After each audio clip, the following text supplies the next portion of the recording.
Assalamualaikum warahmatullahi wabarakatuh. Halo semuanya, perkenalkan kami dari kelompok 2 Perkembangan Peserta Didik yang beranggotakan saya Yuni Haibatur Rahmah dengan nomor NPM 2122001 dan rekan saya Lucy Kurniasari dengan nomor NPM 2122008 dan yang terakhir yaitu Ahmad Sadikin dengan nomor NPM 2122004. Kami mahasiswa dari Program Pendidikan Sejarah Semester 2 Universitas Muhammadiyah Metro Lampung. Di video kali ini, kami akan menjelaskan materi tentang teori dan hukum perkembangan peserta didik. Video ini dibuat untuk memenuhi tugas dari mata kuliah perkembangan peserta didik yang diampu dosen pengampu, Dr. Johan Setiawan, MPD.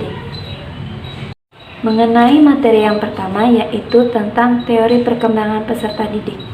Sebelumnya, apa yang dimaksud dengan teori?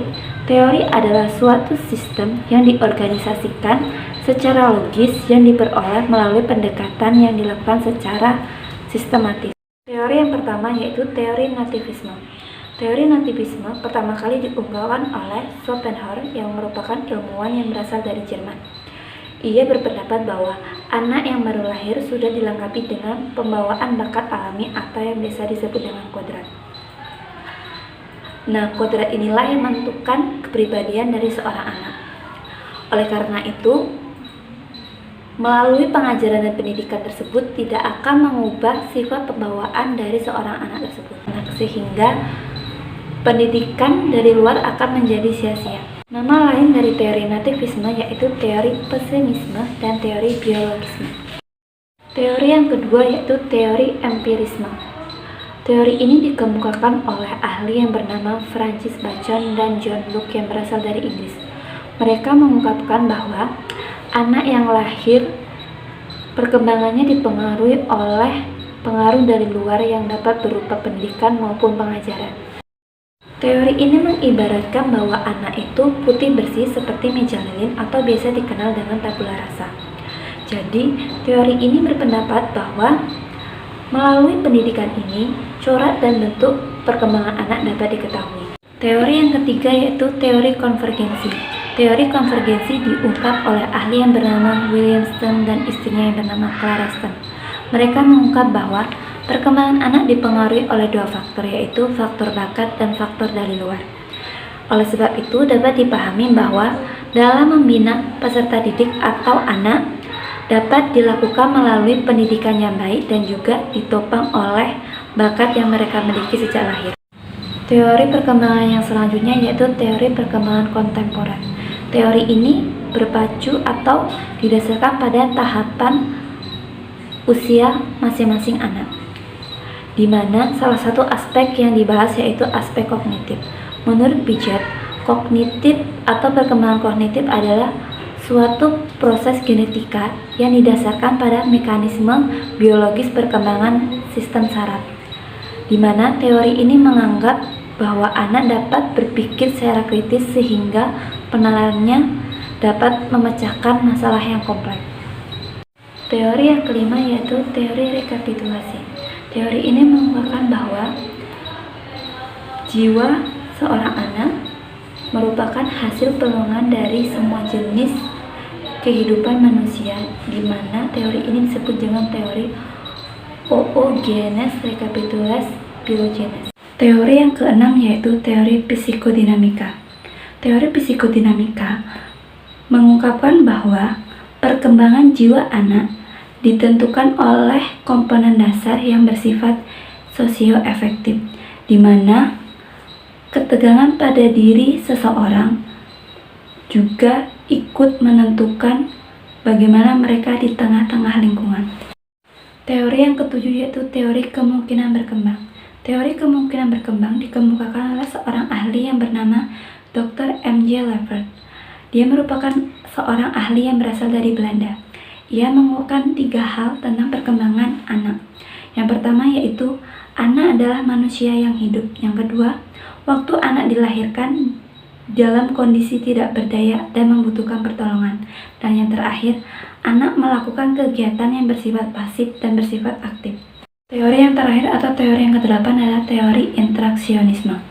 Teori interaksionisme dipengaruhi oleh dialektik antara anak dengan lingkungannya. Demikian tadi penjelasan mengenai tentang teori perkembangan peserta didik. Untuk materi selanjutnya akan dijelaskan oleh rekan saya Lucy Kurniasari. Baiklah, di sini saya akan melanjutkan materi yang kedua, yaitu tentang hukum perkembangan. Hukum perkembangan ialah kaidah fundamental tentang realitas kehidupan anak atau manusia yang telah disepakati kebenarannya berdasarkan hasil pemikiran dan penelitian bersama. Hukum perkembangan ini dibagi menjadi 8 bagian. Yang pertama itu ada hukum tempo perkembangan. Perkembangan anak ada yang cepat, ada pula yang lambat. Contohnya keterampilan berbicara dan berjalan. Yang kedua ada hukum irama perkembangan. Perkembangan anak mengalami gelombang pasang surut, mulai lahir hingga dewasa. Sedangkala anak juga mengalami kemunduran dalam satu bidang tertentu. Perkembangan ini berlangsung silih berganti, kadang teratur dan kadang pula kacau. Yang ketiga ada hukum masa peka. Setiap fungsi psikis mempunyai waktunya untuk berkembang dengan sebaik-baiknya. Menurut Profesor Hugo de Vries, memperkenalkan masa peka ini dalam ilmu biologinya. Masa peka ini ialah suatu masa yang paling tepat untuk berkembang suatu fungsi kejiwaan dan fisik seorang anak. Kemudian istilah tersebut dibawa ke dalam dunia pendidikan. Yang keempat ada hukum rekapitulasi. Dalam hukum rekapitulasi ini dibedakan menjadi beberapa macam. Di antaranya itu masa berburu dan menyamuk, masa menggembala, masa bercocok tanam, masa berdagang. Dan yang keenam ada hukum bertahan dan memperkembangkan diri.